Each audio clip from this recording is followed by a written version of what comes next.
Rate news செய்திகள். விழுப்புரம் மாவட்டம் முகையூர் அருகே வீரமடை கிராமத்தில் பாரதிய ஜனதா கட்சியின் முகையூர் கிழக்கு ஒன்றிய தலைவர் ஞானாம்பிகை தலைமையில் மோடி பொங்கல் விழா வெகு விமர்சையாக நடைபெற்றது. இந்த நிகழ்ச்சியில் சிறப்பு அழைப்பாளராக விழுப்புரம் தெற்கு மாவட்ட தலைவர் விடிஆர் தர்மராஜ் கலந்து கொண்டு கோலப்போட்டி, நீளந்தாண்டுதல் போட்டி என பல போட்டிகள் நடத்தப்பட்டு அவர்களுக்கு பரிசுகளும், ஏழை எளிய மக்களுக்கு 60 பொங்கல் பானை, 100க்கும் மேற்பட்டோருக்கு இலவச வேட்டி சேலைகள் வழங்கப்பட்டது.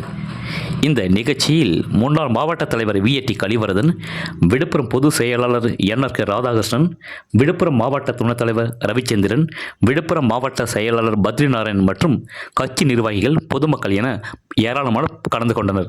ரேட் நியூஸ் தமிழ் செய்திக்காக திருக்கோளூர் செய்தியாளர் முத்துக்குமரன். செய்திகளை உடனுக்குடன் தெரிந்து கொள்ள ரேட் நியூஸ் தமிழ் சேனலை சப்ஸ்கிரைப் செய்யும்.